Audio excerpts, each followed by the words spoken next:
So we have started the example of accounting for depreciation.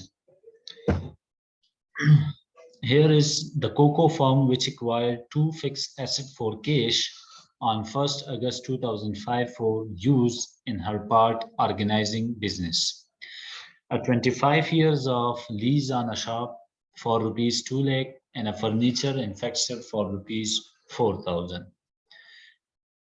25 साल का एक lease agreement जो है वो खरीदा गया है शॉप के लिए जो कि 2 लाख रुपए है और फर्नीचर एंड फिक्सचर जिसकी कीमत है 4,000 रुपए. The furniture and fixture is to be used at 25% per annum using the reducing balance method. Furniture and fixture के ऊपर ये डिसाइड हुआ है कि 25% डिप्रिसिएशन सालाना इसके ऊपर चार्ज किया जाएगा, लेकिन जो मेथड इस्तेमाल होगा that will be reducing balance method.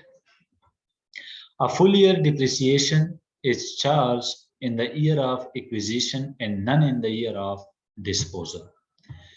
जब एसेट को खरीदा गया तो एक्विजिशन के टाइम पीरियड पे उसके ऊपर पूरा डिप्रिसिएशन जो है वो चार्ज किया गया, जबकि डिस्पोजल का वक्त आया, जब इसको सेल आउट करने का वक्त आया तो उस साल उसके ऊपर किसी किस्म का डिप्रिसिएशन जो है वो चार्ज नहीं किया गया, और ये होना भी चाहिए.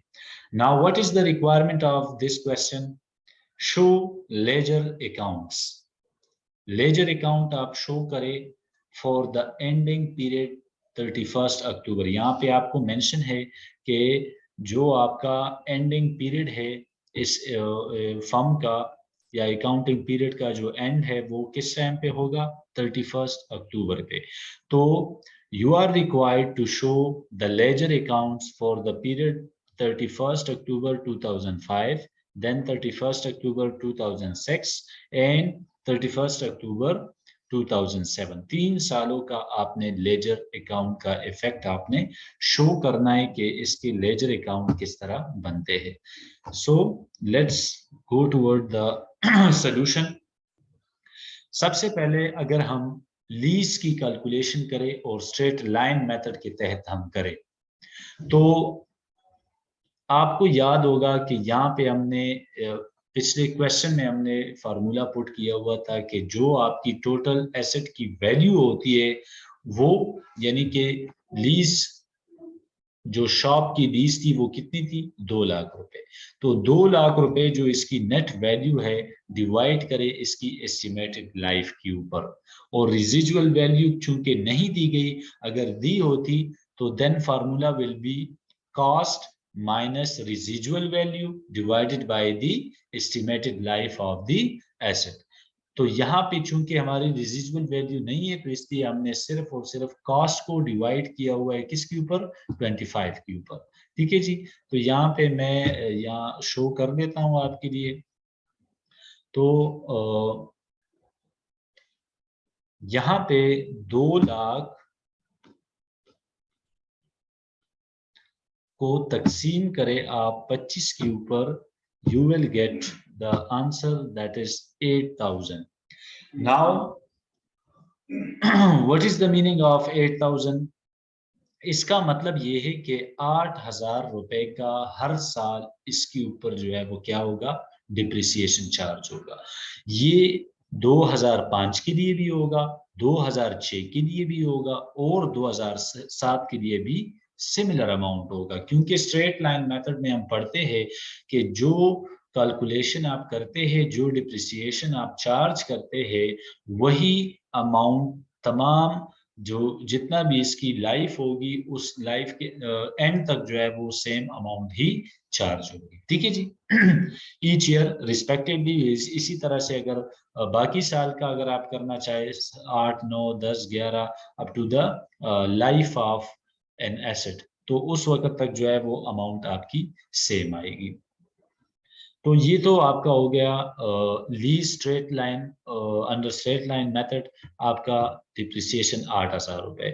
फर्नीचर एंड फिक्सचर को अगर आप देखते हैं प्रीवियस स्लाइड में तो यहाँ पे आपको नजर आएगा कि 4,000 इसकी क्या थी, वैल्यू थी, कॉस्ट थी, और इसके ऊपर हमने डिसीजन क्वेश्चन में लिखा था कि 25% आपका क्या होगा, इसके ऊपर डिप्रिसिएशन जो है वो चार्ज होगा।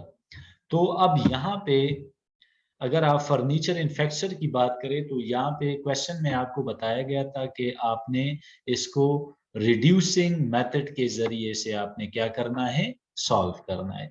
तो रिड्यूसिंग मेथड में हम क्या करते हैं, पहले साल का 2005 में 4000 हमारी वैल्यू थी, तो 4000 वैल्यू जब आपकी होगी तो 4000 का आपने 25% देना है, ठीक है। वो आपका क्या होगा, वो आपका पहले साल का डिप्रिसिएशन होगा, ठीक है जी। तो अगर आप 4000 का 25% आप लेते हैं, it will be equal to $1000, ठीक है जी। तो 1000 आपका जो है वो क्या आता है, पहले साल का 2005 का डिप्रिसिएशन आता है।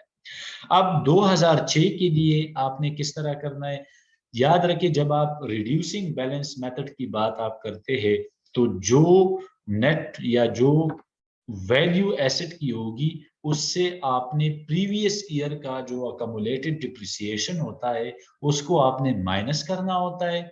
देन जो वैल्यू आपको मिलेगी या जो डिराइव्ड हो जाएगी उसके ऊपर दोबारा आपने 25% देना होगा, ठीक है जी। यानी कि अब आपने 4000 में से 25% अगर आप जो है वो डिप्रिसिएशन कैलकुलेट करते हैं तो पहले साल का यानी कि 2005 का डिप्रिसिएशन कितना है, $1000। अब 4000 की वैल्यू से अगर आप 1000 माइनस करते हैं यू विल गेट 3000। तो 2006 में जो नेट बुक वैल्यू थी आपकी एसेट की, जो नेट वैल्यू थी वो कितनी थी, ₹3000, ठीक है जी। यानी कि आप क्या करें, 4000 से आप माइनस करें 1000 तो आपको मिलेगा जो अमाउंट 3000, जिसका मतलब ये है कि 2006 में जो नेट वैल्यू थी आपकी 3000 थी। अब आपने इस 3000 का आपने क्या करना है, 25%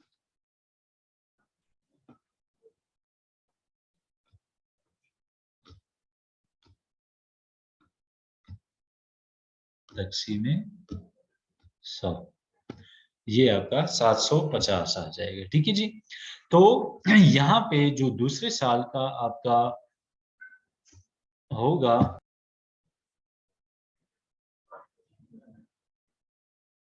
अच्छा जी, तो दूसरे साल का 2006 का आपका जो डिप्रिसिएशन होगा वो $750